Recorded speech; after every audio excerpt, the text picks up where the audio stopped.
Let me go back to Colorado, getting by North Dakota State. We said it. Tough team to open up with. North Dakota State is a really good team. If this game was at North Dakota State, I think they would have won that game.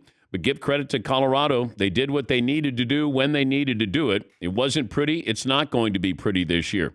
But they do have 2 first-round draft picks. Travis Hunter, pick what you want to do. You want to be a receiver, you want to be a defensive back. Maybe you want to be both. Shedeur Sanders is going to be a first-round draft pick as well. But defense not very good, and they're going to have some explosive plays. They're going to be in shootouts, it feels like, every single weekend. But they came through when they needed to, and here's Deion after the win. You got to take what people give you. You can't take what you want, and it's not there. I mean, what is it? What did he throw for? 445 yards? You think we upset? Right. Who upset?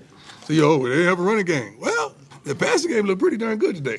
So let's be appreciative and thankful that we got one of the premier guys in college football spinning it. We're going to run the ball. We're going to do that. We're going to have a lot more balance. Today was just that type of day. You got to take what they give you. Okay. But then there was a play towards the end of the game where Deion's son, Shedeur, put it up for grabs, and Deion apparently didn't call the play. At the end of the game, we just want to run the ball. Let's get out of here. And he took a shot, to LaJohntay, because he wanted LaJohntay to have a big play. Because you got the other 2 guys, the dogs, having a big play, and he know he's going to have a one-on-one matchup. He just didn't put it out there far enough. But that's his character. I'm like, dog, come on, dog. Not right now. It's not time to be the good guy right now. It's time to let's put this game away. But that's what that was.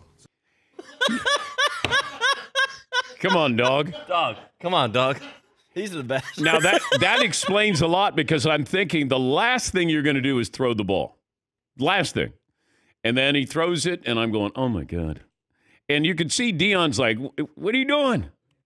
And then you have to punt, and North Dakota State almost made him pay for it. But it was fun. It was fun to watch. But, that gap we have between FCS and FBS, it might be a little closer than what we really think, because Montana State got paid $350,000 by New Mexico to go and play New Mexico and then go to New Mexico and beat New Mexico. Montana State is really good.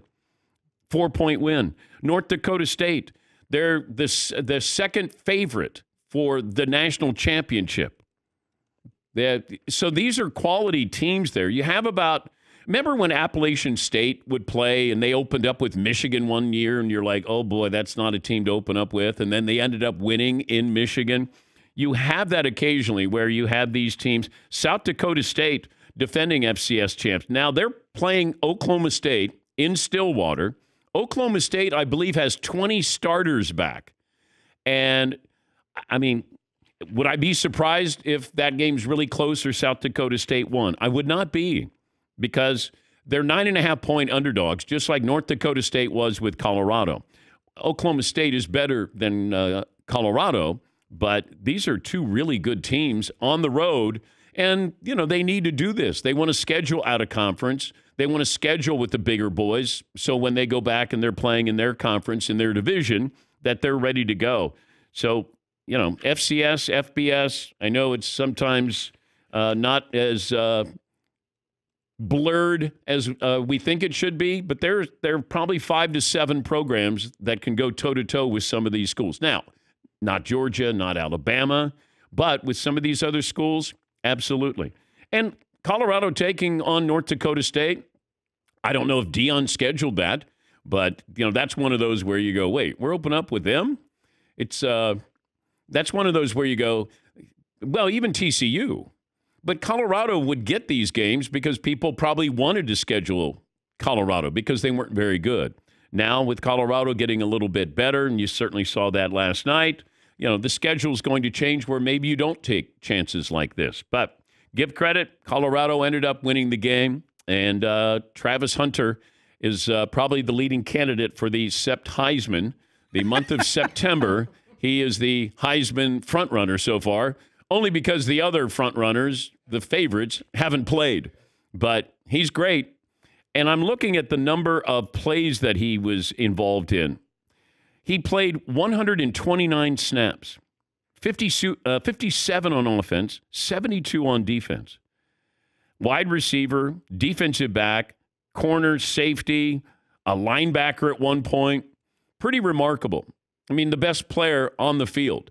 And I know what people are going to say, and we talked about it last year, and that is, could he be a two-way player? Talent-wise, yes. Time-wise, probably not.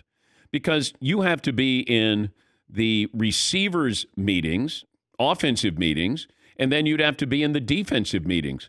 You have to go out and then have reps at practice. I think what will happen with Travis is he would probably be a defense. Like, it's easier to find a wide receiver than it is a great cornerback. You can find great wide receivers. Great cornerbacks, how many great cornerbacks do we have in the NFL right now? Not a lot. We have a lot of great wide receivers. He might go in as a corner, and then maybe you have 10 plays that you use him for, 5 plays you use him for, maybe a punt return. He's that talented. And Shedeur Sanders is going to be a first-round draft pick. Probably going to be a Heisman candidate, maybe more so than, Travis Hunter. But Deion got the win, and it was fun. I enjoyed that game. I was not going to be surprised if North Dakota State won that game. Also, you had other I thought North Carolina, Minnesota was going to be the game of the night. And it turned out to be. Came down to the final seconds. Minnesota had a chance to win that. Missed a field goal. It was fun. Fun to watch that back and forth. And North Carolina ended up getting the win. Seton, what's the poll question today? Well, we could start with, if you were Travis Hunter, which would you play in the NFL, offense or defense? Okay. Well, you're going to get paid more as a wide receiver if you're an elite wide receiver. But it feels like, he might be just one of those guys on defense that you do pay a lot more because he's going to be reminiscent of Deion or Darrelle Revis, Champ Bailey, those guys that are just difference makers. But I think he would go in as a defensive back, but he might be looking at these salaries that these, receivers are getting and going, yeah, it'd be nice to be able to play defense, but nobody knows. If you're great as a cornerback, nobody knows who you are because you're not involved in plays because you're taking away the best wide receiver. The ball's not going over to you. And as a wide receiver, you're going to be in the conversation constantly. So he might go, I kind of like the money and the spotlight there as opposed to being a lockdown corner. Yes, Eaton. That's 6'1", 6'2"? That's pretty good big. size. Yeah, that's big. For a corner. Yeah. You know what I like about him going in as a cornerback? He would play every play as a corner, and then you could sneak him in as a wide receiver on offense. Sure. If he's a wide receiver, you're not sneak. Just throw him out in corner for a couple of plays. Yeah. Yeah, Paulie. What if Travis Hunter went the other direction? I know you just laid out the reasons why you can't be a semi-full-time two-way player. What if he did the same thing Ohtani did when he negotiated with the MLB teams and said, I'm going to play full-time-ish both ways? And that's how he ended up at the Angels. Now, he may drop in the draft because of that, because if he's demanding like that, but he could also be one of the more novel, unique players of the next generation in the NFL if he says, I want to play 40 plays a game on both sides of the ball. Well, I don't know what his salary would be, but you could get kind of 2 salaries if you're playing 2 different positions, I would think. Now, the question is, are teams going to want him to play both, allow him to play both? But it certainly worked out for Shohei Ohtani and the Angels. Yes, Todd. You could squeeze too much out of a great player that can do both, and then all of a sudden he's injured because you asked too much of him to play offense and defense, and now you've lost him for either side of the ball. Yeah, well, I think he's talented enough that even at 75% at both positions, he's still going to be pretty elite. He's great. But he was the #1 recruit in America and went to Jackson State with Deion and then transferred when Deion left. But what other poll questions are we thinking about today? Yeah, Todd's got a couple of interesting ones, too. We didn't get to our usual Thursday round of Todd poll questions, but he's back again on Friday. Okay. Always very exciting. Okay. After watching the game last night, the Colorado Buffaloes are going to be much better than I thought, in trouble, and will struggle just to be bowl eligible. How impressed were you with the Buffaloes last night? I wasn't. I was impressed with a couple of players. That defense is not good. And North Dakota State could run when they wanted to run. There was very little pass rush, it felt like. but they're going to have explosive plays. They're just going to be in shootouts. I think you just have to lock yourself in and say it's going to be a wild ride. Do I think 6 wins, 7 wins? Possibility? Sure.